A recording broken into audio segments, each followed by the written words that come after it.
l'onction royale. Vous n'êtes pas encore là ce matin. Il a dit, tu vas parler à mon peuple ce matin de l'onction royale.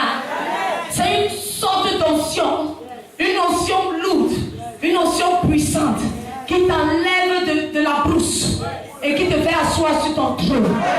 Qui t'enlève de la brousse de VIH pour te faire asseoir sur le trône de la santé. Qui t'enlève du célibat, de la brousse du célibat pour te faire asseoir sur le trône du mariage. Qui te fait asseoir sur le trône du voyage. Qui te fait asseoir sur le trône de la prospérité. Qui te fait asseoir sur le trône des enfants. Quelqu'un va recevoir cette onction. Je sens que quelqu'un va recevoir cette onction. Et ta vie ne sera plus jamais pareille. Quelqu'un dit amen. Dans ton voisin. Ce message, c'est pas le tien. C'est le mien. Au nom de Jésus-Christ. Qu'est-ce que le voisin a dit? Le voisin dit amen. Car quelqu'un n'est pas là ce matin. Je sens que quelqu'un sera habillé. Il y a une onction bizarre. J'appelle ça bizarre anointing.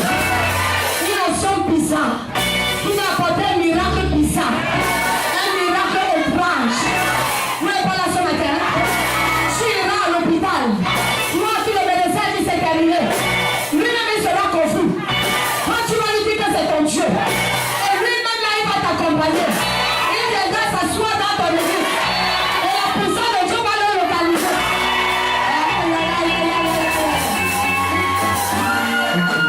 Quelqu'un donne un petit, un léger amen. Alléluia. Brisons nos Bibles dans le livre de 1 Samuel chapitre 2.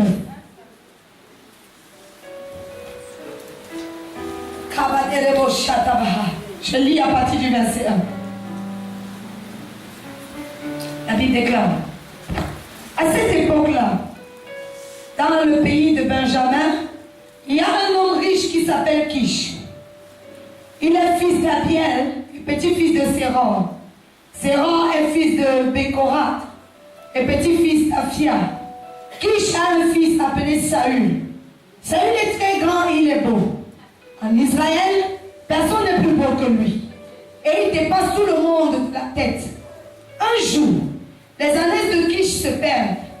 Kish dit à son fils Saül, prends avec toi un serviteur et va chercher les ânesses. Saül et le serviteur traversent d'abord la région non montagneuse d'Éphraïm, puis ils passent par le pays de Shalisha. Mais ils ne trouvent rien. Ils traversent le pays de Shalim. Les ânesses n'y sont pas. Ils passent par le pays de Benjamin, mais il ne se trouve toujours rien. À la fin, ils arrivent dans la région de Souf. Et Saül dit à son serviteur, rentrons à la maison. Sinon mon père va oublier l'histoire de sa ânesse et il va être inquiet à cause de nous. Quelqu'un dit amen. Amen. Je te parle des ânesses qui étaient perdues et on a envoyé Saül. Saül est sorti de chez lui avec un serviteur et ils sont partis chercher les ânesses. Les ânesses étaient perdues, on a longtemps cherché. Il a traversé région après région, il n'a pas vu les ânesses. Au verset 5, la Bible déclare qu'il s'est fatigué. Et il a dit à son serviteur, rentrons à la maison.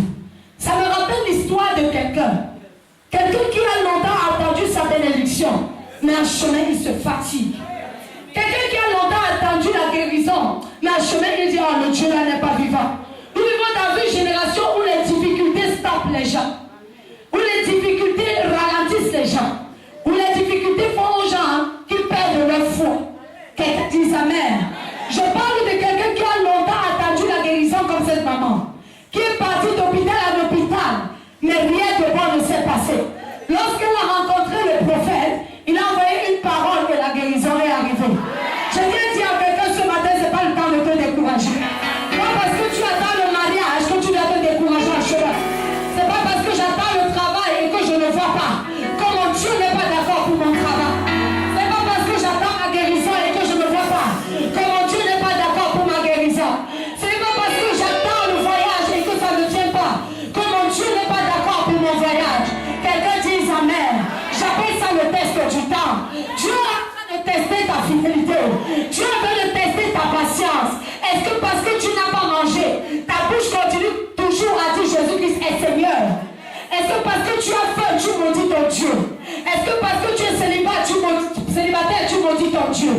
Est-ce que parce que tu vis le jour de l'oppression, tu maudis ton Dieu? Je viens dire à quelqu'un ce matin, pendant que tu traverses cette difficulté, persévère mon frère, persévère ma soeur. Tu n'es pas là ce matin. Tu dois persévérer parce que quel que soit le temps de la nuit, le jour va toujours finir par se lever. Quelqu'un dit Amen. Si tu traverses le soleil, si le soleil brûle fort sur ta tête, ce n'est pas le temps de pleurer, de paniquer. C'est le temps de regarder au ciel et dire certainement, la pluie va bientôt tomber. Vous n'êtes pas là ce matin. C'est pas le temps de regarder mon âge. Je vieillis déjà. Mon âge est trop avancé. Je n'ai pas encore d'enfant. Je n'ai pas encore ceci, je n'ai pas encore cela. Ne regarde pas à tes manques. Regarde à la promesse de ton Dieu. Et la promesse de ton Dieu est dans sa parole. Si tu approches Dieu avec les craintes, si tu approches Dieu avec les plaintes, tu n'auras rien. Mais si tu l'approches avec sa parole, lui-même il veillera sur cette parole jusqu'à ce qu'elle s'accomplisse dans ta vie. Je ne sais pas à qui je parle ce matin. Peut-être vous n'êtes pas là ce matin, mais je fais avec. Je m'adresse à quiconque me regarde chez lui. Quelqu'un dit Amen. Si c'est à toi que je parle, dis simplement Amen. Alléluia. Verset 6. Le serviteur répond. Attends. Dans cette ville, il y a un homme de Dieu très connu. Tout ce qu'il dit arrive sûrement. Allons le trouver. Vous n'êtes pas là? Allons le trouver. Il nous dira peut-être de quel côté nous devons chercher. Est-ce que tu peux lire pas ta version plus? Le serviteur lui dit, voici, il y a dans cette ville un homme de Dieu, et c'est un homme considéré. Tout ce qu'il dit ne manque pas d'arriver. Allons-y donc, peut-être nous fera-t-il connaître le chemin que nous devons prendre. Quelqu'un dit Amen. Je te parle des gens qui étaient déjà dépassés parce qu'ils ont cherché par leur propre force. Je te parle des gens qui ont regardé à tous les raccourcis et tous les renseignements, rien n'a donné. Je ne sais pas à qui je parle. Mais lorsque Saül s'est découragé, c'est son serviteur qui se souvient. Attends, il y a un homme de Dieu. Vous n'êtes pas là ce matin. Le serviteur lui dit, attends, il y a un homme de Dieu. C'est l'homme de Dieu là qui a la connexion avec Dieu.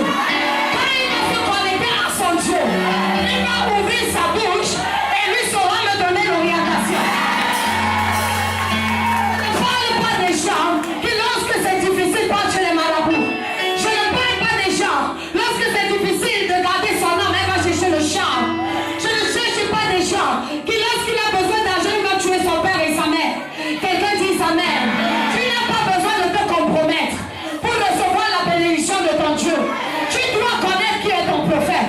Si ça t'a dépassé, laisse-moi te dire, il y a les bouches autorisées. Il y a des hommes que Dieu a établis.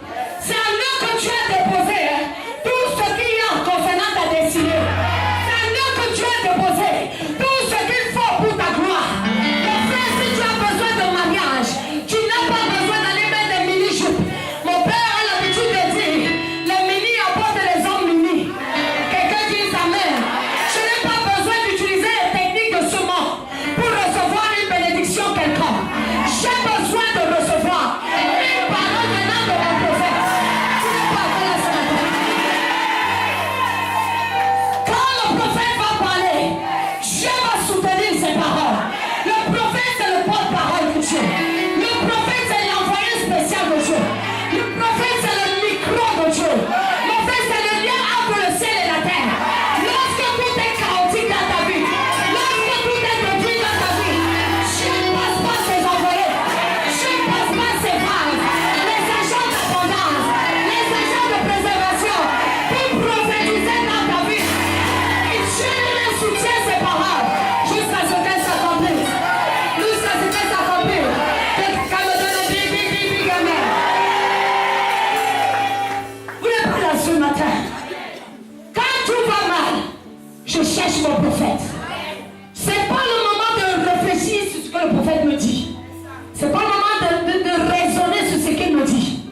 Même si je suis pauvre plus que la souris d'une église, pas de cette église. Parce que la souris de cette église est riche et féconde. Tu es riche, tu es fécond. La souris de ta maison sera comment obèse. Quelqu'un dit Amen. Donc je suis sèche comme la souris des églises-là. Je ne regarde pas à ce que les gens disent autour de moi. Je me tiens ferme sur la parole de mon prophète. Même si ce que je vois, c'est le contraire, je continue d'avancer. Je persévère, j'avance, en sachant que sa parole va s'accomplir dans moi. Verset 7. Saül dit à son serviteur, mais si nous y allons, que porterons-nous à l'homme de Dieu? Car il n'y a plus de provisions dans nos sacs et nous n'avons aucun présent à offrir à l'homme de Dieu. Qu'est-ce que nous avons? Le serviteur reprit la parole et dit à Saül, voici, j'ai sur moi le quart d'un siècle d'argent. Je le donnerai à l'homme de Dieu et il nous indiquera notre chemin. Continue jusqu'au verset 11. Autrefois en Israël, quand on allait consulter Dieu, on disait, venez et allons au voyant. Car celui qu'on appelle aujourd'hui le prophète s'appelait autrefois le voyant. Vous êtes là ce matin. Je te parle des hommes. Des hommes pas de la faible classe. Pas des hommes qui mendiaient. Quelqu'un dit Amen. Le père de Saül était un homme de position dans la société. Il avait la position, il avait les possessions. Quelqu'un dit Amen. Et je te raconte une histoire. La Bible nous raconte une histoire. Pendant qu'ils étaient dépassés, ils se sont souvenus que lorsque nous sommes dépassés, on doit déposer nos propres armes, on doit prendre les armes du prophète. Et Saül qui dit à son serviteur, est-ce qu'on doit aller voir l'homme de Dieu les mains vides? Ce n'est pas comme dans les églises, lorsque tu sèmes, ton voisin dit on ne donne pas. Vous avez reçu gratuitement, donné gratuitement. Ton voisin peut te retenir quand tu veux faire une semence sacrificielle. À quel prix peux-tu acheter ta santé? À quel prix peux-tu acheter la protection? Avec quel argent peux-tu acheter le mariage? Quelqu'un dise Amen. Saül s'est souvenu que ce sont des hommes de valeur. Ce sont des gens qui ont les clés de nos destinées. Ce ne sont pas des hommes comme tout le monde. C'est peut-être